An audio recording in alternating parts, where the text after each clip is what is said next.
Ouça com atenção este som que ecoa na memória histórica, o pulsar do metrônomo de Leningrado, transmitido diariamente pelo rádio como um sinal de resistência. Não era apenas um ritmo mecânico, mas o próprio coração da cidade batendo, desafiando o cerco implacável. Esse som se tornou um dos símbolos mais poderosos daqueles 900 dias de bloqueio, um testemunho de que, apesar de tudo, Leningrado respirava, lutava e se recusava a morrer. Confesso que evitei por muito tempo abordar esse tema em profundidade. Pensava em apenas mencioná-lo de passagem, como mais um capítulo da Segunda Guerra, com algumas linhas secas e distantes. Mas ao mergulhar nos relatos, nos diários e nos versos de Olga Bergholtz, percebi que não há como tratar desse assunto com frieza. As palavras daqueles que viveram o cerco me atingiram como um soco no peito. Como um homem de quase 50 anos, acabei me vendo com os olhos úmidos, tentando compreender o incompreensível, como uma cidade inteira conseguiu sobreviver ao que parecia ser o fim de tudo. Não se trata aqui do heroísmo épico dos campos de batalha, daquele gesto dramático de se jogar sobre uma metralhadora para salvar companheiros. O que aconteceu em Leningrado foi algo ainda mais extraordinário, um heroísmo cotidiano, silencioso, feito de pequenas vitórias contra a fome, o frio e a desesperança. Cada dia era uma batalha por um pedaço de pão, por um pouco de água, por mais um suspiro de vida. E mesmo assim, aqueles homens, mulheres e crianças resistiram, mostrando ao mundo um exemplo único de coragem que não encontra paralelo na história. Alguns dirão que cidades como Stalingrado, Hiroshima ou Nagasaki sofreram mais. Mas eu afirmo sem hesitar, nenhuma outra urbe suportou um martírio tão prolongado e sistemático quanto Leningrado. O cerco não foi apenas uma estratégia militar, foi uma tentativa deliberada de apagar da face da terra não só uma cidade, mas um símbolo. E foi justamente por isso que Leningrado não caiu. Sua resistência não foi apenas uma vitória tática, foi um grito de que aquele povo não seria sufocado, não seria esquecido. Para entender por que os nazistas investiram tanto contra Leningrado, precisamos olhar além dos mapas. A cidade não era apenas o segundo centro urbano da URSS, responsável por 12% da produção industrial do país, tanques, munições, tudo o que o fronte precisava. Era também a colibel das três revoluções, o bastião ideológico do comunismo. Hitler sabia, destruir Leningrado era como arrancar o coração do regime soviético. Não havia plano de ocupação, de transformá-la em base naval alemã. A ordem era clara, arrasar até que não sobrasse nada, para que o veneno bolchevique fosse extinto nas águas do Báltico. E os finlandeses? Aqui a história costuma ser contada com meias verdades. Dizem que a Finlândia escapou do domínio soviético após a guerra porque não ajudou os nazistas. Mentira descarada. Mannerheim pode ter parado suas tropas às portas da cidade, alegando afeto por Petersburgo, mas a verdade é que as forças finlandesas participaram ativamente do bloqueio. O próprio presidente finlandês da época escreveu a Hitler propondo a destruição total de Leningrado, sonhando com uma fronteira orgânica ao longo do rio Neva. A suposta neutralidade finlandesa é um mito conveniente, criado depois que a poeira baixou. Quando a guerra estourou, o avanço nazista foi avassalador. A 4ª Divisão Panzer, uma máquina de guerra implacável, cobriu mais de 600 quilômetros em apenas 18 dias, uma média de 30 quilômetros por dia, como se não houvesse resistência. E, em muitos momentos, não havia. O caos era tão grande que, como relatou o próprio Manstein, colunas de tanques alemães chegavam a ser infiltradas por veículos soviéticos, cujos motoristas, na pressa e no desespero, nem percebiam as cruzes nazistas. Era um cenário de pesadelo, soldados russos se misturando aos inimigos, fugindo para as florestas, enquanto os alemães avançavam sem piedade. Em 5 de julho, Ostrov caiu. 4 dias depois, Pskov. A apenas 280 quilômetros de Leningrado, a estrada de Kiev, a rota direta para a cidade, estava aberta. Mas Leningrado não era qualquer alvo. Desde o primeiro dia, seus habitantes sabiam que a batalha seria pela própria existência. Já em 23 de junho, o general Popov, comandante do distrito militar, ordenou a construção de uma linha defensiva ao longo do rio Luga. Não eram soldados profissionais que cavavam aquelas trincheiras, erguiam aqueles bunker. Eram os próprios cidadãos, homens que não haviam sido convocados, mulheres, adolescentes, todos com as mãos cravadas na terra, construindo com suor e determinação a última barreira entre a vida e a aniquilação. Não eram soldados de carreira, nem recrutas recém-alistados, eram os esquecidos pela história, os velhos de mãos calejadas, as mulheres com filhos nos braços, os adolescentes cujos rostos ainda não perdiam a inocência. E foi esse exército de civis, armados apenas com paz e uma vontade férrea, que ergueu Lujski Rubii, a linha que, contra todas as expectativas, freou a máquina de guerra nazista. Não por dias, mas por semanas críticas, tempo suficiente para que o alto comando alemão começasse a ranger os dentes. Aqui, um detalhe que a propaganda de Goebbels jamais destacaria: em 1941, os temidos Tigre ainda não existiam. Os panzerdivisões que avançavam sobre Leningrado esbarraram em algo que não estava nos manuais de Blitzkrieg, os KV-1 e KV-2, monstros de aço forjados no Kirovsky Zavod, a fábrica que o cerco logo transformaria em fortaleza. Aqueles tanques soviéticos, com sua blindagem quase impenetrável, faziam os canhões alemães parecerem brinquedos. Os relatórios da 4ª Grupo Panzer são eloquentes: encontros com KV-1 resultam em perdas desproporcionais. Recomenda-se evitar engajamento direto. Era a primeira vez que a Wehrmacht, até então invencível, via seus planos desmoronarem diante de uma resistência que não deveria existir. Hitler entrou em fúria. Não era apenas um atraso, era uma afronta. Leningrado, a capital bolchevique, deveria ter caído como um castelo de cartas. Em vez disso, os soviéticos ganhavam tempo para se reorganizar. E o Führer, incapaz de aceitar a derrota, fez algo que nenhum comandante em sã consciência faria: desceu do seu trem blindado e foi pessoalmente ao fronte. Imaginem a cena: o homem que planejava dominar a Europa, de pé na lama do norte russo, berrando ordens para generais que sabiam mais de guerra do que ele jamais saberia. À frente das tropas estava Wilhelm Ritter von Leeb, um prussiano da velha guarda, condecorado na Primeira Guerra, mas que olhava para Hitler com o mesmo desdém com que um mestre esgrimista olha para um amador que empunha uma espada. Von Leeb não era nazista, na verdade. Havia sido afastado do exército em 1938 durante as purgas de Hitler, que desconfiava de oficiais um pouco ideológicos. Mas a guerra tem uma ironia cruel: quando os SS provaram ser inúteis em combate, o Führer teve que engolir o orgulho e chamar de volta os generais que desprezava. Agora, von Leeb estava ali, recebendo ordens diretas de um homem que ele considerava um charlatão. E as ordens eram claras: Leningrado deve ser apagada do mapa. Não aceitaremos rendição.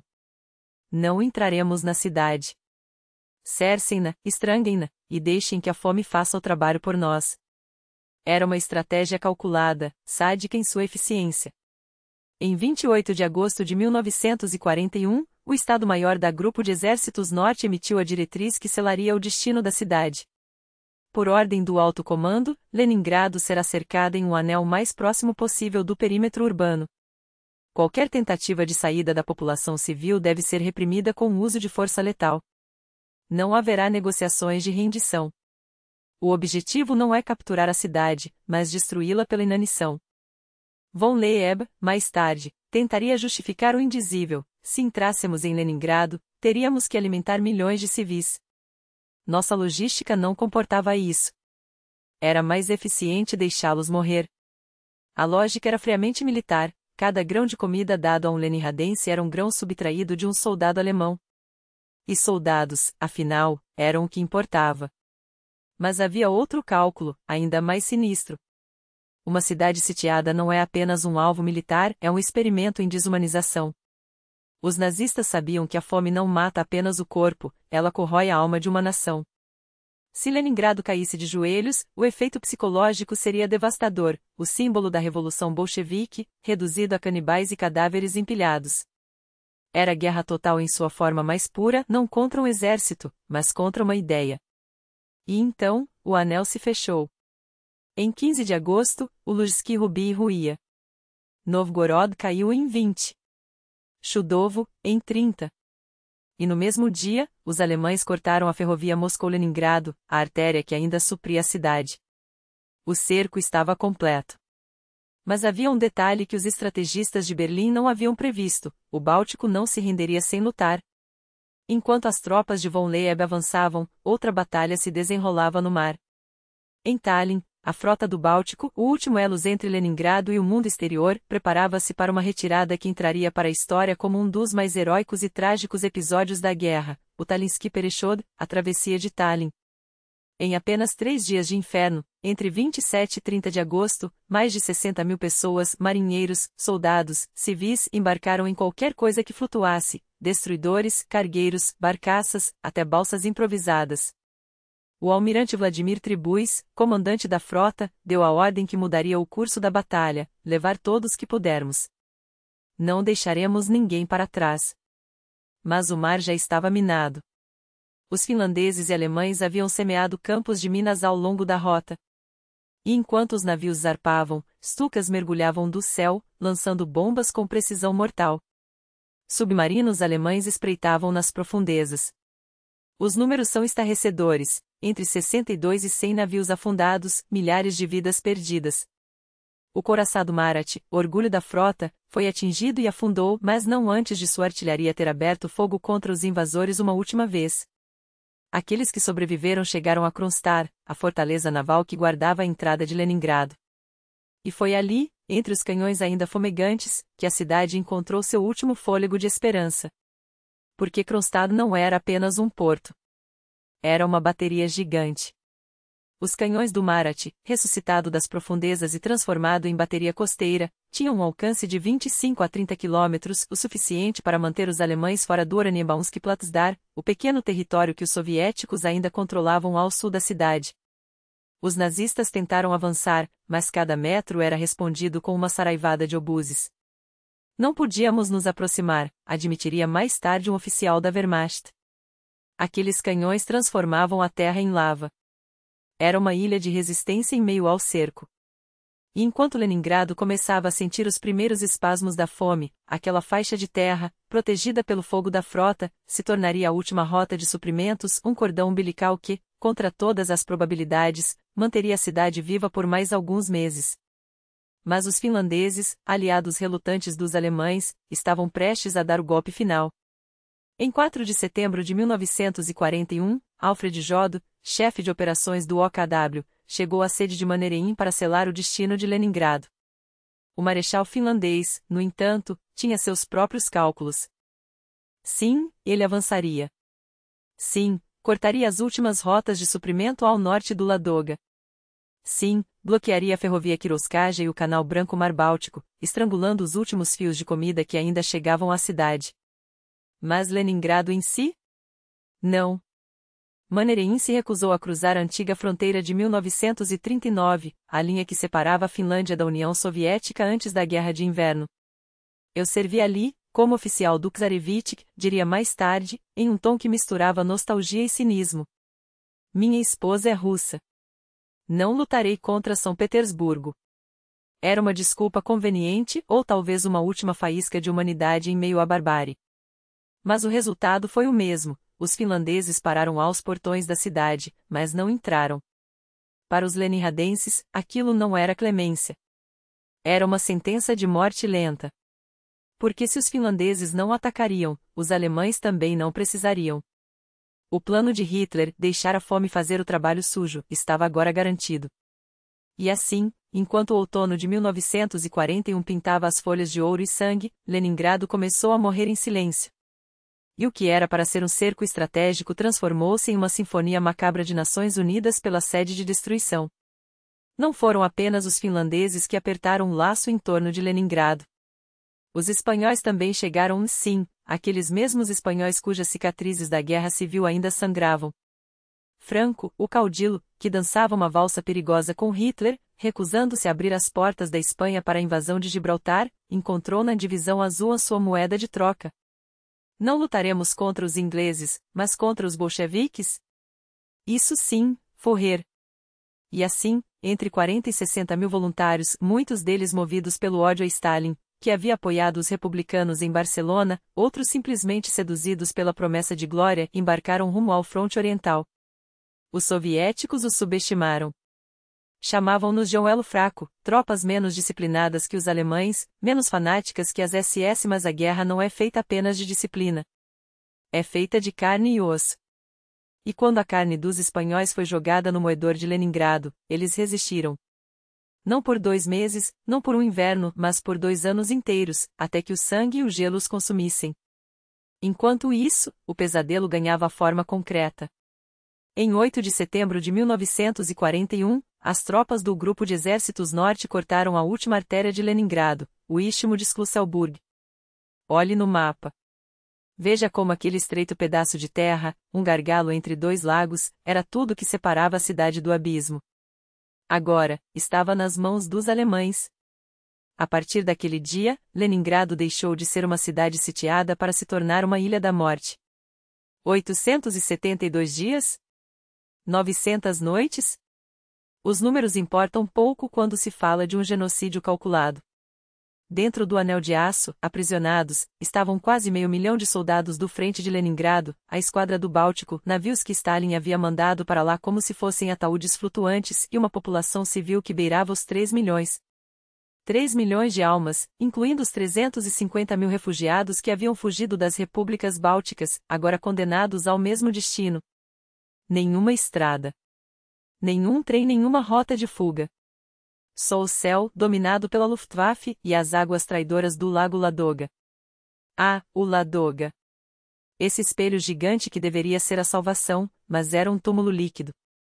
Os ventos uivavam sobre suas ondas como lobos famintos. Barcaças afundavam sem deixar rastro. Os canais que antes levavam suprimentos, agora nas mãos dos alemães, eram como veias cortadas. Em tempos de paz, até os marinheiros locais evitavam aquelas águas. Agora, era a única esperança. E esperança, em Leningrado, era um luxo que ninguém podia pagar. Dentro da cidade, o caos não demorou a se instalar. As autoridades, aqueles que deveriam ser os últimos bastiões da ordem, afundavam-se na própria desgraça. Voroilov, o velho marechal, corria para a linha de frente como se quisesse morrer de rifle na mão. Danov, o homem de aço do partido, afogava suas responsabilidades em vodka. Havia até um plano. Para explodir Leningrado caso caísse, pontes, fábricas, monumentos, tudo reduzido a escombros. Stalin, ao receber as notícias da derrocada após derrocada, explodiu em fúria. O que vocês estão fazendo aí? Só nos enviam relatórios de derrotas. Era 11 de setembro de 1941. O dia em que Georgi Zhukov pousou em Leningrado. E quando Zhukov chegou, trouxe consigo não apenas ordens, mas um veredicto: ou a cidade resiste, ou todos morrerão. Os batalhões estavam desorganizados, oficiais caíam como moscas, e os soldados, em sua desesperança, chegavam a eleger seus próprios comandantes. A solução de Zhukov. Simples. Brutal. Efetiva. Qualquer comandante, qualquer comissário político, qualquer soldado que abandonar sua posição sem ordem será fuzilado no ato. Não era uma ameaça. Era uma promessa. Em 17 de setembro, a ordem foi baixada: fuzilamentos sumários para os covardes. 3 dias depois, outra mensagem, desta vez para a 8ª Armada: se os comandantes não liderarem seus homens no ataque, serão executados como traidores. Havia rumores, nunca confirmados, mas que ecoavam como um aviso de que não apenas os desertores seriam mortos, mas suas famílias também. A guerra de Zhukov não era contra os alemães. Era contra o medo. Enquanto isso, os nazistas avançavam. Von Leeb, o velho estrategista, não precisava mais de mapas para saber onde estava. Em 18 de setembro, suas tropas tomaram Pukin, Krasnoye Selo, Sul. Chegaram ao Golfo da Finlândia, perto de Peterov. Leningrado estava cortada ao meio, o Oranienbaumer-Brückenkopf de um lado, a Antwerp-Firmien do outro. A apenas 47 quilômetros do centro da cidade. 47 quilômetros. Imagine isso. Os alemães podiam ver, com seus binóculos, a cúpula dourada da Catedral de Santo Isaac, os pináculos da fortaleza de Pedro e Paulo. Alguns historiadores, românticos demais para a verdade, dirão que os nazistas pouparam esses monumentos por respeito à arte. Mentira. Os documentos alemães são claros: as catedrais eram pontos de referência. Destruí-las seria como arrancar os próprios olhos. Não era piedade. Era cálculo frio. E então, a 23 de setembro, começou o bombardeio sistemático do que restava da resistência. A frota do Báltico, ancorada em Kronstadt, tornou-se o alvo. Ondas de Stukas desceram como gaviões sobre os navios. O couraçado Marat foi atingido. Uma bomba perfurou seu convés, detonação os paióis de munição. Mais de 300 marinheiros viraram cinzas em segundos. Os alemães sabiam, enquanto a frota respirasse, Leningrado não cairia. Então, eles a afogaram em fogo. E enquanto as chamas devoravam os navios, os canhões alemães ajustavam sua mira para o próximo alvo, a cidade. Não havia mais escapatória. O cerco estava completo. A fome já batia à porta. Mas enquanto os relatórios militares alemães ainda ecoavam com a arrogância da Blitzkrieg, algo inesperado aconteceu.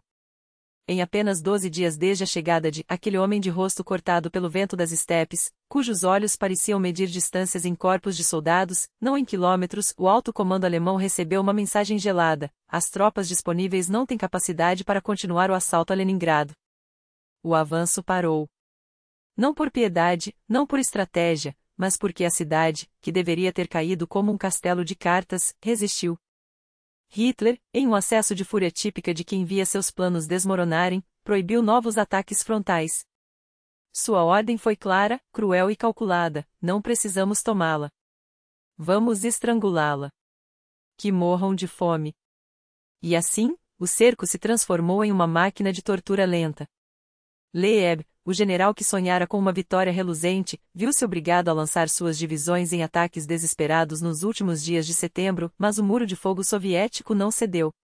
Leningrado, que deveria ter sido um troféu fácil, virou um osso na garganta do Reich. E enquanto os estrategistas alemães ainda debatiam mapas, os céus da cidade já estavam se tornando o maior campo de batalha aérea da história. Não era apenas uma questão de números, embora eles fossem aterradores: 1.760 aeronaves inimigas em 258 incursões em 2 anos, 4.676 bombas de alto explosivo e quase 70.000 incendiárias caindo como chuva de enxofre. Era uma questão de sistema. Porque Leningrado não era Londres. Não era Berlim. Sua defesa antiaérea era 8 vezes mais poderosa do que a das capitais europeias, uma fortaleza de aço e engenho que fazia os pilotos da Luftwaffe suarem frio antes mesmo de cruzarem a linha do frente. Os alemães raramente conseguiram furar esse escudo. Mas quando o fizeram, o inferno desceu. 6 de setembro de 1941, a primeira bomba explode. 8 de setembro, o céu escurece com 185 aeronaves, e o alvo não é qualquer um, são os armazéns Badaev, o coração logístico da cidade. 3.000 toneladas de farinha viram cinzas em horas. Em um instante, Leningrado perde 1/3 de suas reservas de alimentos. O fogo consome os depósitos, e com eles, a última ilusão de segurança. 32 dias. Era tudo o que restava de comida para uma cidade de milhões. A notícia se espalha como um vírus: não haverá pão. E então, 19 de setembro, o dia que entraria para a história como o mais sangrento. 276 bombardeiros enxameiam o céu. O alvo: hospitais, teatros, mercados. O Goshchiny Dvor, símbolo do esplendor pré-guerra, treme sob as explosões. O Mariinsky, onde Tchaikovsky um dia dirigira, recebe impactos diretos. Quase 1.000 corpos são retirados dos escombros, muitos deles pacientes do hospital no Prospekt Suvorovsky, atingido em cheio. E enquanto os caças soviéticos, em um esforço sobre-humano, derrubam apenas 5 aeronaves, a cidade aprende uma lição amarga: a guerra não é apenas de trincheiras. É de nervos. Mas Leningrado tinha uma arma que nem mesmo a Luftwaffe podia bombardear: a engenhosidade de quem não tem mais nada a perder. Enquanto os alemães ajustavam suas miras, os soviéticos falsificavam uma cidade. O Mariinsky, além de abrigar baléis, passava a produzir decoy tanques, tanques de madeira e lona que, vistos do alto, enganavam os pilotos inimigos. Baterias falsas eram erguidas em pontos estratégicos, atraindo fogo para áreas desertas. Até o cavalo de bronze, símbolo de Pedro, o Grande, foi encoberto por sacos de areia e andaimes, preservado como um segredo de guerra. Porque se os nazistas queriam apagar a memória de Leningrado, os seus defensores fariam dela uma fortaleza inquebrável. E havia os heróis invisíveis. Aqueles que a história quase esqueceu, mas que salvaram a cidade com os ouvidos. Em uma jogada que desafiava a lógica militar, o comando soviético recrutou 12 cegos, homens e mulheres com um dom, um ouvido absoluto. Sem radares, sem tecnologia, eles se sentavam em postos de escuta com tubos acústicos apontados para o céu, capturando o zumbido distante dos motores Eichel e Junkers.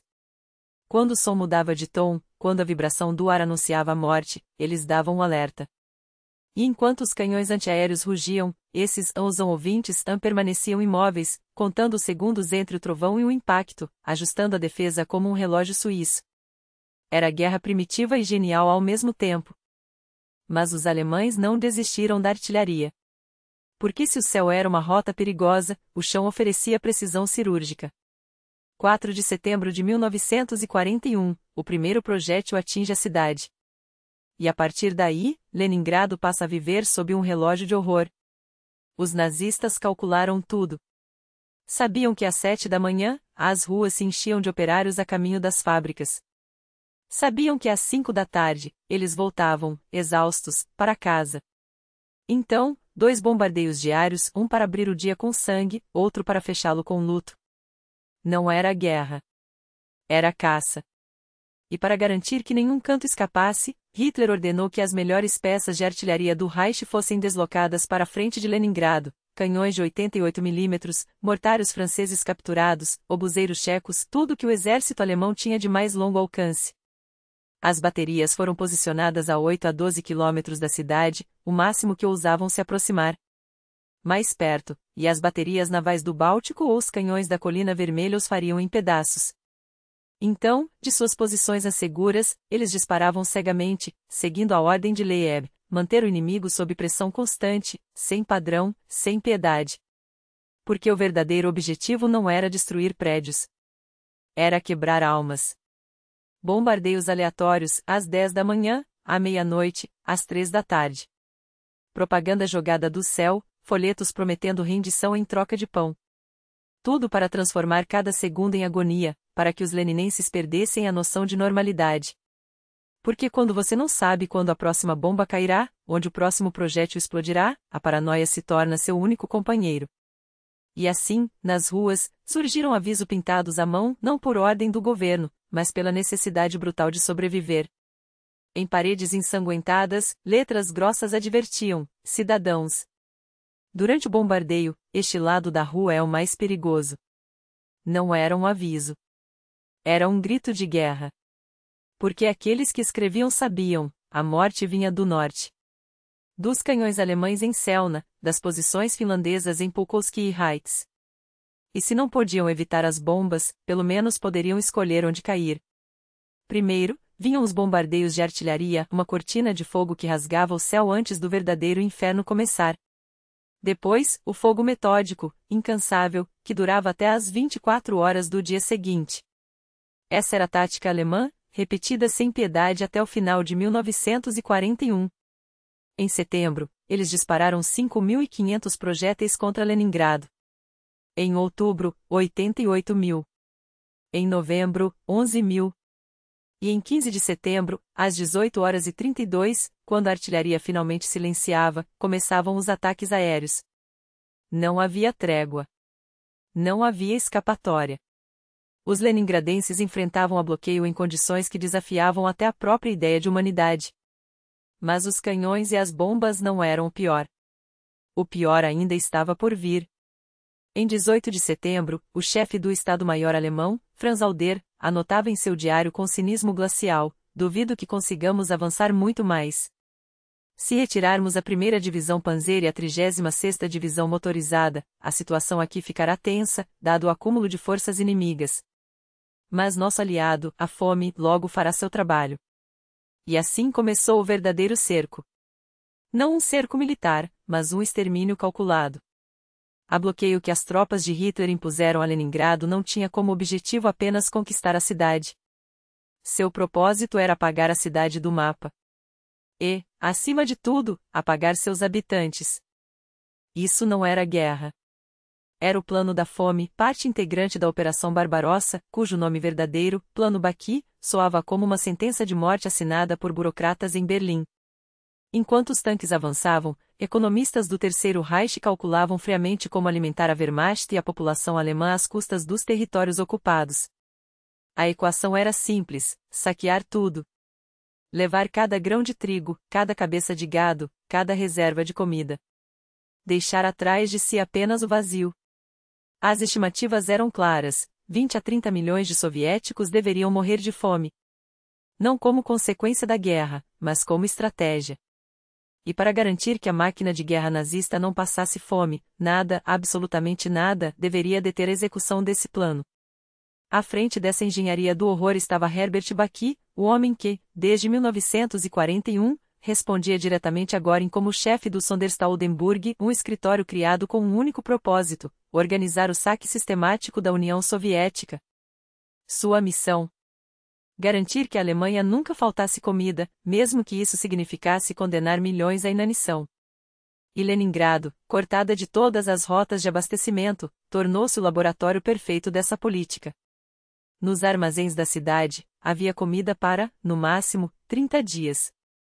O resto? Ou já havia sido destruído, como os depósitos de Badaev, reduzidos a escombros pelos bombardeios, ou simplesmente nunca existiu em quantidade suficiente para uma cidade de quase 3 milhões de almas. As autoridades tentaram se antecipar. Em 18 de julho, antes mesmo do cerco fechar-se de vez, introduziram o sistema de cartões de racionamento. No início, até funcionava: os trabalhadores recebiam pão diariamente, a cada 10 dias, uma cota de açúcar, um pouco de carne.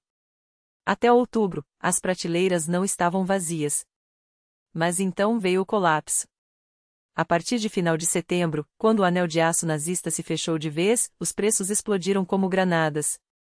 Em outubro, 1 quilo de pão custava 2 rublos nas distribuidoras oficiais. No mercado negro, 500 rublos. Em dezembro, esse mesmo quilo valia 1.150 rublos, se é que ainda havia pão para vender. Os números não mentiam: a cidade estava sendo esvaziada, devorada por dentro.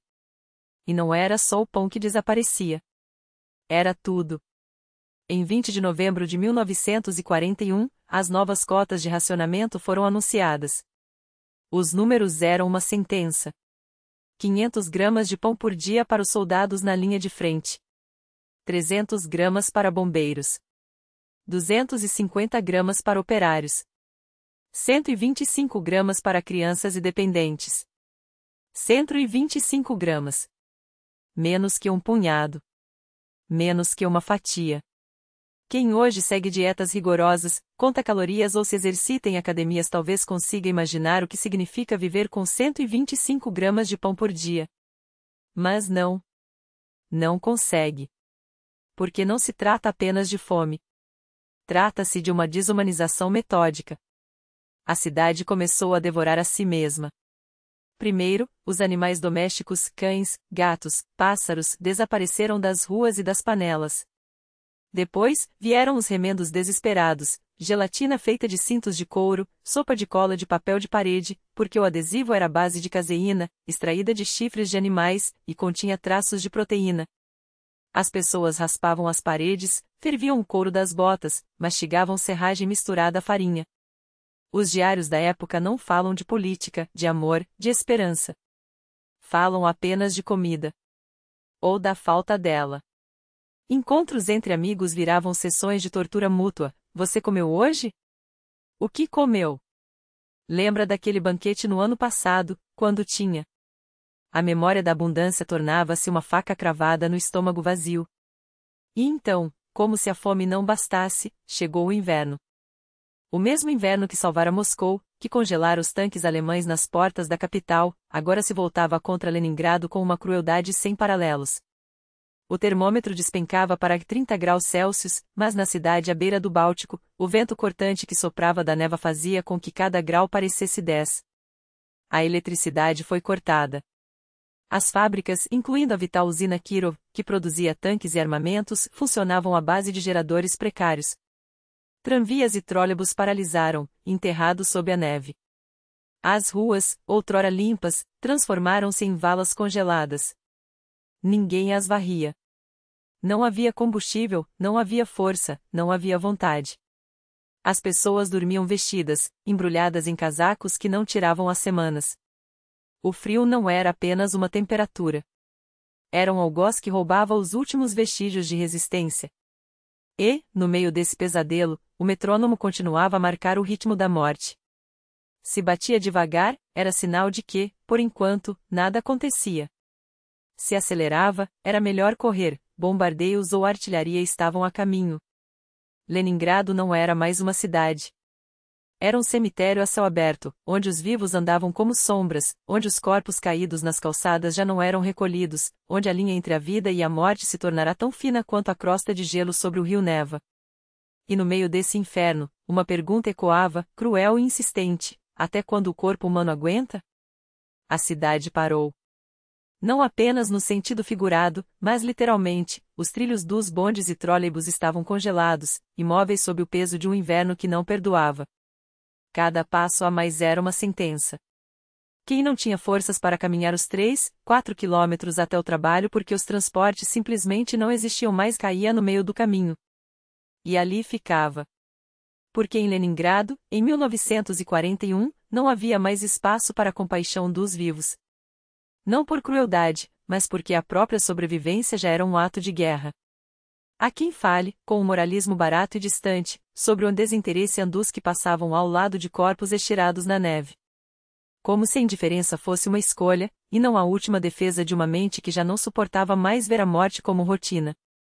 Mas quem ousa julgar? Quem ousa falar de humanidade quando lê os diários de Olga Bergholtz, quando ouve os relatos daqueles que viram pais enterrando filhos com as próprias mãos quando não havia caixões, quando as covas eram cavadas em troca de um pedaço de pão?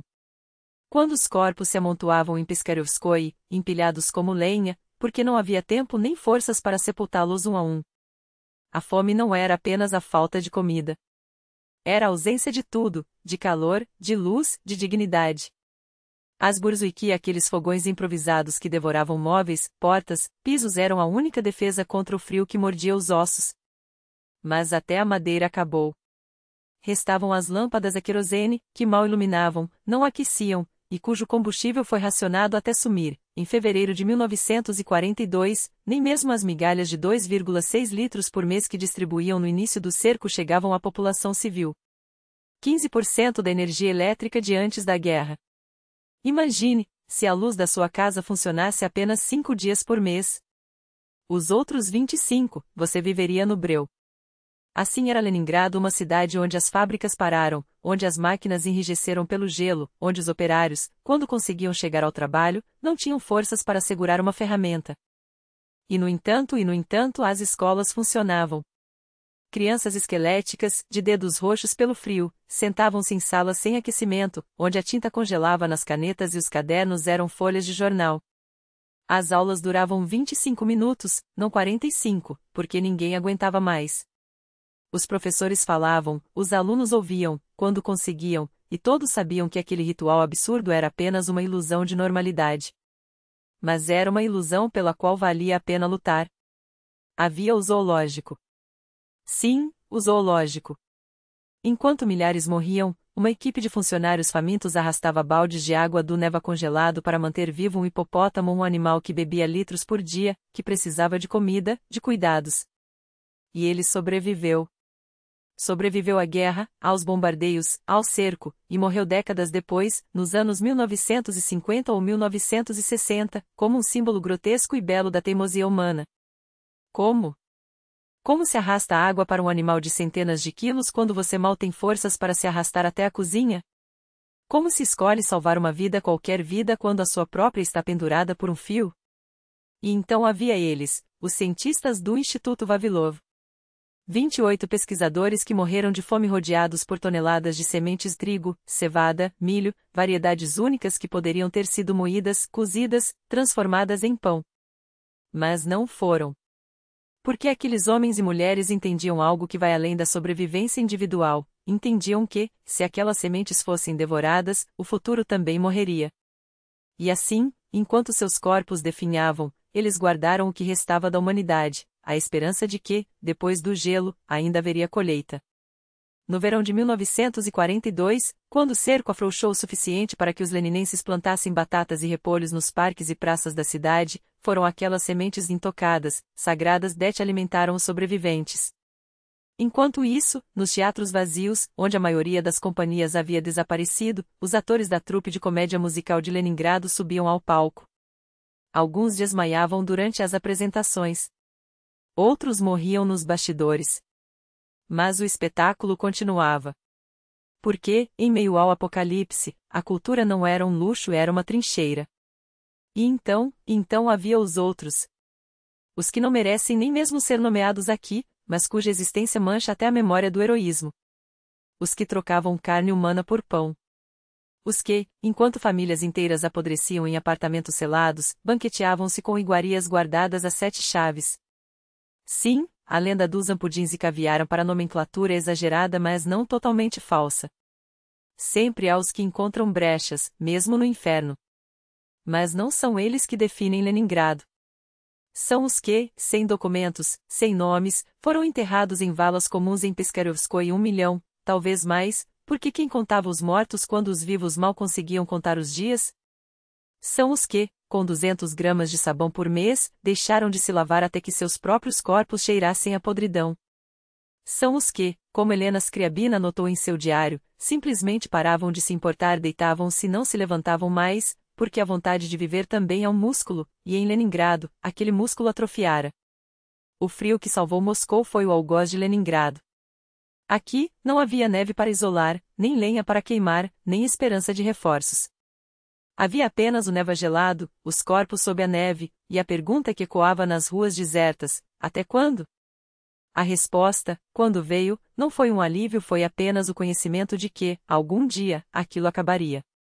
E que, até lá, restava apenas uma coisa a fazer: aguentar. Havia, é claro, aqueles que se banqueteavam enquanto a cidade definhava. Não é segredo que a elite partidária e militar, em qualquer lugar do mundo, sempre encontra maneiras de se servir melhor do que os outros. Leningrado não foi exceção. Mas acreditar que isso era uma regra generalizada entre todos os funcionários do partido seria ignorar um detalhe crucial. Em uma cidade onde a fome transformava pessoas em sombras, qualquer sinal de privilégio óbvio teria sido o estupim para uma revolta. Os famintos não teriam hesitado em rasgar em pedaços aqueles que ousassem exibir uma vida que eles não podiam sequer imaginar. A sobrevivência, afinal, não deixa espaço para a hipocrisia. E então há o tema que todos sussurram, mas poucos ousam nomear: o canibalismo. Não o canibalismo dos contos de terror, com rituais e assassinatos premeditados, mas aquele que nasce do desespero absoluto, o tropoedstvo, a prática de cortar a carne dos mortos para não morrer de fome. Os registros são claros: corpos encontrados com membros e órgãos meticulosamente removidos, como se a morte já não bastasse e fosse preciso também servir de refeição. Os números oficiais, frios e implacáveis, revelam que, entre novembro de 1941 e dezembro de 1942, 2.057 pessoas foram presas por atos de canibalismo, tráfico de carne humana ou assassinato com essa finalidade. Mas aqui está o detalhe que gelara o sangue: 63% eram mulheres. Mães que, diante da escolha entre ver seus filhos morrerem de inanição ou alimentá-los com o que quer que estivesse ao alcance, mesmo que fosse a carne de um cadáver anônimo, escolheram a sobrevivência. Suas idades variavam de 16 a 41 anos, uma distribuição quase uniforme, como se a fome não poupasse nenhuma geração. E mais revelador ainda, apenas 14% dos acusados eram nativos de Leningrado. O resto? Forasteiros, aqueles que, talvez, não tivessem laços suficientes com a cidade para hesitar diante do impensável. Podemos condená-las? Claro. Mas antes, devemos nos perguntar: o que faríamos nós, se a fome nos roubasse não apenas a dignidade, mas a própria humanidade? E se o canibalismo era o horror íntimo, o crime silencioso, havia também a podridão organizada, as gangues que prosperavam no caos. Porque sim, mesmo em meio ao apocalipse, havia quem lucrasse com a miséria alheia. Roubar em Leningrado sitiada não era apenas um ato de desespero, era um negócio. Nos primeiros dias da guerra, saques a armazéns de alimentos eram previsíveis. Mas o que veio depois foi uma engenharia do crime adaptada à nova realidade: falsificação de cartões de racionamento, comércio ilegal de pão, trocas aleais em que burlavam a lei. Porque vender pão por 500 rublos no mercado negro era especulação, crime passível de fuzilamento. Mas trocá-lo por uma pintura, um ícone antigo ou um livro raro? Isso, tecnicamente, não era ilegal. E assim, enquanto milhares morriam de fome, alguns enriqueciam. Minha avó, que trabalhava nos arquivos estatais de literatura e arte, contava sobre um colecionador que, mesmo durante o cerco, conseguia ampliar sua coleção. Como? Troando alimentos que ele certamente não roubava, mas a redistribuíam por relíquias. Moral à parte, era um comércio à margem da lei, porém tolerado. Até que se cruzava a linha. E então havia a bandidagem pura, sem disfarces. Como a gangue Zigzag, um nome que esconde uma ironia macabra, Zachiten Teresov Germanie, Zname Adolf Hitler, defesa dos interesses da Alemanha, bandeira de Adolf Hitler. Sovietes de nascimento, criminosos de ofício, eles montaram uma operação tão ousada quanto perversa. Fabricavam cartões de racionamento falsos, usavam-nos para retirar alimentos dos armazéns e, em seguida, vendiam os excedentes no mercado negro. O esquema era simples: você chegava com seu cartão legítimo e descobria que sua cota já havia sido utilizada. Enquanto isso, os Zigzag fatavam. Seus líderes Kocharny, Fyodorov e Kirillov eram criminosos de carreira, libertados quando os bombardeios alemães destruíram a prisão onde cumpriam pena. Em vez de se juntarem à resistência, escolheram se infiltrar na cidade como parasitas. E não pararam por aí. Em novembro de 1941, enviaram Kirillov para trás das linhas inimigas, convencidos de que Leningrado cairia em semanas. Os alemães, surpreendentemente, não desconfiaram do desertor. Treinaram-no em Gatina, equiparam-no com rádio e códigos, e o devolveram à cidade como um agente duplo. De volta, a gangue passou a imprimir panfletos incitando à rendição, ao assassinato de comissários e oficiais. Até que, em 1942, a teia se fechou, presos em flagrante em um novo armazém, foram finalmente detidos pela milícia. Mas os Zigzag não estavam sozinhos. A gangue do aeródromo, por exemplo, operava nos depósitos militares, desviando suprimentos destinados à frente por meio de fraudes contábeis.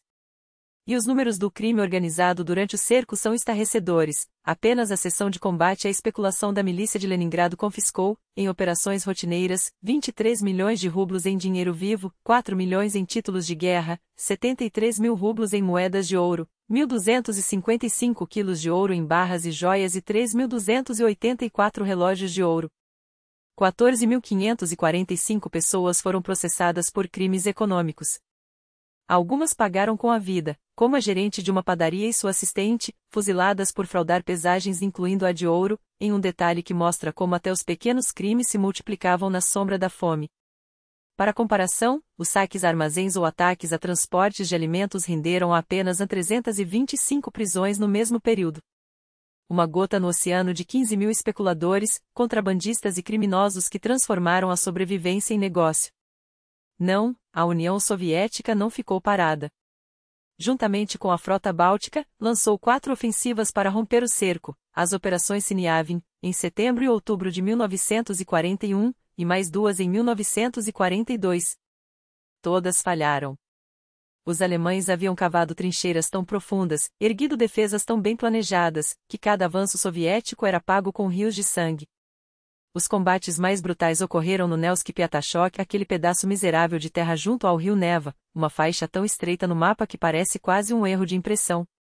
Mas ali, metro por metro, soldados morriam por uma cidade que já era um cemitério ambulante. Aquela faixa de terra, uma cicatriz estreita de apenas 2 a 4 quilômetros de largura e 800 metros de profundidade, tornou-se um inferno congelado onde a vida humana valia menos que um punhado de neve suja. Ali, o Exército Vermelho conseguiu arrancar dos alemães um minúsculo platô e, por 400 dias, o defendeu com unhas e dentes. 400 dias. Mais de um ano de carneficina ininterrupta, onde cada metro quadrado foi regado não com suor, mas com o sangue de 50 mil soldados soviéticos. Não é retórica, não é exagero poético, 50 mil vidas ceifadas em um pedaço de terra tão insignificante no mapa que mal merecia um nome. E mesmo assim, os alemães, em suas memórias de guerra, admitiam o espanto. Todas as noites, despite o frio, a fome e os cadáveres empilhados, a infantaria soviética voltava a atacar. 300 homens. 400. 500, o máximo que conseguiam arrastar através do neva gelado, esqueléticos, movidos apenas pela ordem de não recuar. E no dia seguinte, o ciclo se repetia. Mas aqui está o detalhe que poucos compreendem. aqueles que lutavam pelo lado de Leningrado, mesmo entre as fileiras do Exército Vermelho, estavam em situação melhor do que os civis sitiados. Melhor é um eufemismo cruel, significava racionamentos um pouco menos letais, sopas de colas de sapato em vez de nada. Nada que se comparasse aos suprimentos regulares da Wehrmacht ou mesmo às divisões soviéticas em outros frontes. A logística era um pesadelo tão absurdo que, em breve, o general Govorov teria de cronometrar com um segundômetro o tempo que seus soldados levavam para correr até as trincheiras inimigas. Não por tática, mas por pura incapacidade física, homens famintos não correm, arrastam-se. E mesmo assim, arrastavam-se em frente. Ironias da história. Enquanto o alto comando alemão planejava o golpe final, a Operação Nordlichtlich, o Anlus do Norte, um assalto maciço por terra e ar marcado para 23 de agosto de 1942, os soviéticos, sem saber, frustraram o plano. No dia 19, mais uma ofensiva em Siniavino irrompeu como uns socos no queixo dos alemães, forçando-os a desviar tropas e adiar o cerco definitivo. Leningrado ganhou um respiro sem sequer perceber. Mas respiros não enchem estômagos, e a cidade continuava a definhar. E é aqui que chegamos ao cerne da sobrevivência: como alimentar uma metrópole condenada? Aviação? Impossível. Os poucos transportes aéreos eram gotas em um oceano de necessidade, além de alvos fáceis para a Luftwaffe, dona absoluta dos céus. Restava o Lago Ladoga, no verão, uma rota aquática traiçoeira, onde barcaças afundavam sob bombardeios e tormentas, no inverno, uma placa de gelo que se tornaria a espinha dorsal da resistência. A Doroga Zvezny. A estrada da vida.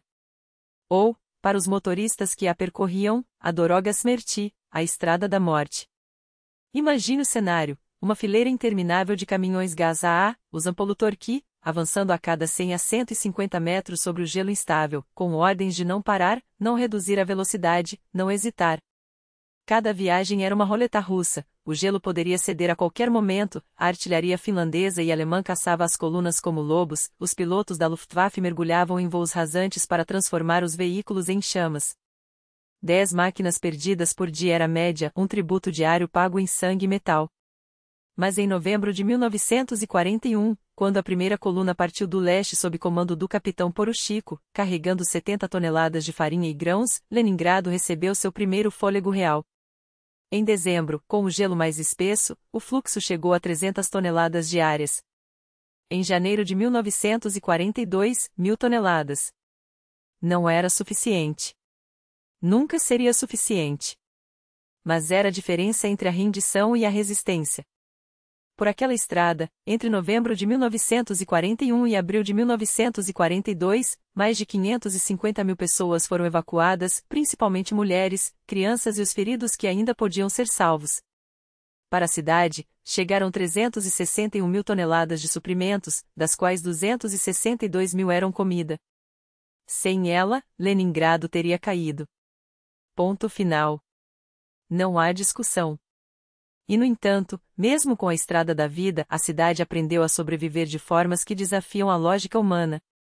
Na primavera de 1942, quando o gelo derreteu e a navegação tornou-se um jogo mortal contra torpedos finlandeses, italianos, sim, italianos, os mas da Regia Marina também caçavam barcaças no Ladoga, e alemães, os leningradenses voltaram-se para a terra. Ou melhor, para a água. Os ogorod, hortas improvisadas, brotaram em cada pedaço de solo disponível, parques, praças, até os canteiros centrais das avenidas.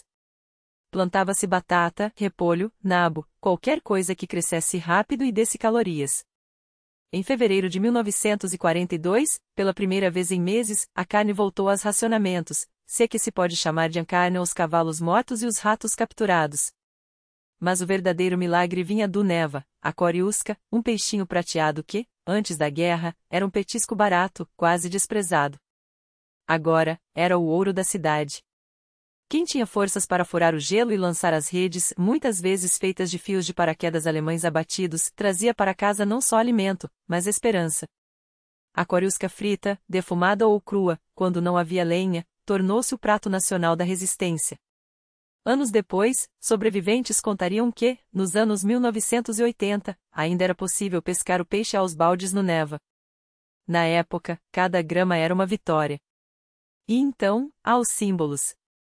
Aqueles gestos que, à primeira vista, parecem absurdos, mas que, na verdade, eram o cimento que impedia o colapso moral. Como o jogo de futebol no estádio Dínamo, em 6 de maio de 1942, entre o Dínamo de Leningrado e a equipe da Frota Báltica. 7-3 para o Dínamo. 70 minutos de uma partida disputada por homens que, semanas antes, mal conseguiam ficar de pé. Para quê? Para provar que a vida, alguma vida, ainda pulsava. Que a cidade não estava apenas sobrevivendo, mas resistindo. Ou a Sétima Sinfonia de Shostakovich, executada pela Orquestra do Rádio de Leningrado na Filarmônica, em 9 de agosto daquele mesmo ano.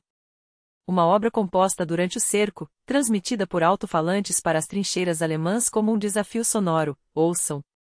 Ainda estamos aqui. 2 anos infernais.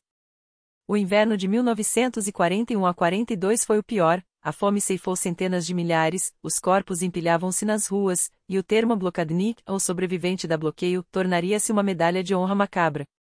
Mas em 1943, algo mudou.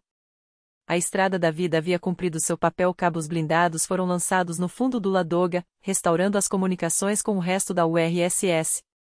Oleodutos improvisados levaram querosene e combustível. E em 12 de janeiro, sob o comando de Zhukov, a Operação Iskra, a faísca, finalmente rompeu o cerco. Às 9h30, a artilharia dos frontes de Volkhov e Leningrado rugiu em uníssono, abrindo uma brecha de 8 quilômetros que, pela primeira vez em 500 dias, reconectou a cidade ao mundo. Não era o fim. A guerra ainda duraria anos. Mas era o início do fim da fome. E em Leningrado, naquele momento, isso era tudo. O plano era tão ousado quanto preciso. Não se tratava de um ataque frontal, mas de uma manobra calculada para romper o cerco em seu ponto mais vulnerável, um corredor estreito de apenas 16 quilômetros, esmagado entre o lago Ladoga e as posições alemãs. A operação começou com um rugido ensurdecedor. Às 9h30 do dia 12 de janeiro, mais de 4.500 canhões, obuseiros e morteiros dos frontes de Volkhov e Leningrado abriram fogo simultaneamente. Não foram os habituais 10 ou 15 minutos de preparação de artilharia, foram 2 horas e 15 minutos de bombardeio ininterrupto, uma tempestade de aço que transformou as trincheiras inimigas em crateras fumegantes. O solo tremia. Os alemães, mesmo entrincheirados, não tinham como resistir àquela fúria mecânica. E então, no momento exato, veio o golpe decisivo, um ataque convergente. Do oeste, a 67ª Armada do Frente de Leningrado, composta por soldados esqueléticos, mas determinados, avançou através da neve e do lodo congelado. Do leste, a 2ª Armada de Choque do Frente de Volkhov, com tropas mais bem alimentadas e equipadas, marchou em sua direção. Ambas se encontrariam no ponto mais estreito do cerco, onde a resistência inimiga era mais feroz. Às 11h30, as primeiras unidades cruzaram a linha de partida. Ao anoitecer, apesar da resistência desesperada dos alemães, haviam avançado 3 quilômetros, metade do caminho. Do oeste e do leste, eles se aproximavam. Nos dias seguintes, a brecha se fechava como um punho. Em 13 de janeiro, a distância entre as duas armas era de apenas 5 quilômetros. No dia 14, 2 quilômetros. E então, em 18 de janeiro de 1943, aconteceu. As vanguardas do Frente de Leningrado e do Frente de Volkhov se encontraram nos arredores dos assentamentos operários número 1 e número 5. O abraço entre os soldados, uns magros até a ossatura, outros ainda com alguma carne nos ossos, foi mais do que simbólico. Era a faísca que, finalmente, acendera a esperança. Mas a vitória não foi apenas dos fuzis e dos canhões. Foi também da precisão cirúrgica de homens como Leonid Govorov, comandante do Frente de Leningrado. Conhecido pelo apelido de um farmacêutico por seu método meticuloso, Govorov calculou até os segundos que seus soldados levariam para correr sob fogo inimigo. Cada movimento foi planejado como uma dose exata de veneno contra o cerco. E funcionou. Schlisselburg, a chave estratégica que os alemães mantinham há anos, foi libertada. As baterias costeiras da frota do Báltico, até então silenciadas pela falta de munição, rugiram novamente, cobrindo o avanço com uma cortina de fogo que os nazistas não conseguiam superar. O resultado? Um corredor de 8 a 11 quilômetros de largura, estreito, sim, mas suficiente para salvar uma cidade. Sob fogo constante, engenheiros e sapadores trabalharam dia e noite para abrir uma estrada militar, mas, acima de tudo, para estender uma linha férrea. Batizada de a Estrada da Vitória, aquela via de aço seria a artéria que devolveria a vida a Leningrado. Os trens, a princípio, só circulavam à noite, sob o risco de bombardeios. Mas circulavam. E onde antes só havia o gelo traidor do Lago Ladoga, onde caminhões afundavam com suas cargas de pão e munição, agora corria uma via permanente, mais rápida, mais segura. Os números falam por si. Quando a faísca rompeu o cerco, restavam 800 mil civis em Leningrado, menos da metade da população original. Muitos já haviam morrido. Outros, 80 mil, seriam evacuados ainda em 1943. Mas aqui está a tragédia dentro da vitória. Aqueles que sobreviveram à fome muitas vezes morriam depois, já em território seguro. Seus corpos, destruídos por meses de inanição, não suportavam a comida abundante. Médicos, sem experiência com casos tão extremos, alimentavam os refugiados com porções normais e seus organismos, atrofiados, entravam em colapso. Era como envenená-los com a própria salvação. Mas a cidade resistiu. E quando, em 14 de janeiro de 1944, a Operação Janela do Trovão foi lançada, 2 golpes convergentes, um de Oranienbaum e outro de Peterhof, esmagando as defesas alemãs, o cerco foi finalmente quebrado para sempre. Em 20 de janeiro, Novgorod foi libertada. Em 27 de janeiro, as últimas unidades nazistas recuaram em direção aos países bálticos, e o salvo de 24 foguetes explodiu sobre Leningrado, o primeiro salvo da vitória fora de Moscou, autorizado pessoalmente por Stalin. Não era um gesto simbólico. Era um reconhecimento. A cidade que deveria ter caído em semanas havia sobrevivido 872 dias. E o que isso significou para a guerra? Tudo. Os alemães, obsedados por Leningrado, nunca puderam deslocar a grupo de exércitos norte em sua totalidade para Moscou ou Stalingrado. Hitler, em sua arrogância, roubou divisões daqui para alimentar outras frentes e foi essa sangria constante que, em parte, condenou o 6º Exército em Stalingrado. Cada soldado que morria de fome nas ruas de Leningrado era um tanque a menos nos campos de Kursk. Cada criança que sucumbia ao inverno era uma granada que não explodiria nas trincheiras de Smolensk. Mas além da estratégia, havia o mito. Leningrado não era apenas uma cidade sitiada, era um símbolo. Quando as notícias dos horrores da fome se espalhavam, quando os soldados no fronte ouviam que as pessoas comiam cola de madeira e ratos, quando sabiam que as crianças morriam em silêncio para não desperdiçar as últimas forças dos pais, algo se acendia neles. A propaganda soviética explorava isso, sim, mas a realidade era ainda mais poderosa. Se Leningrado não se rendia, ninguém poderia se render. Aquela resistência alimentava a moral de um país inteiro. E quando, finalmente, a frota do Báltico e o Exército Vermelho avançaram para reconquistar a região, o que encontraram nos arredores da cidade? Devastação. Pushkin, o antigo Tsarskoye Selo, Pavlovsk, Peterhof, os palácios que eram joias da humanidade, reduzidos a escombros. A sala de âmbar, saqueada pelos nazistas, desaparecida para sempre. 100 mil obras de arte roubadas. Apenas 20% seriam recuperadas após a guerra. O resto? Espalhado por coleções privadas na Europa, vendidas, escondidas, perdidas para sempre. Os alemães não apenas mataram pessoas, eles tentaram apagar a memória de um povo. Em 27 de janeiro de 1944, quando os canhões calaram e o salve iluminou o céu, Leningrado chorou. Não eram lágrimas de fraqueza. Eram lágrimas de quem viu o inferno e venceu. Em maio daquele ano, Stalin a declararia cidade herói. Não era retórica. Era justiça.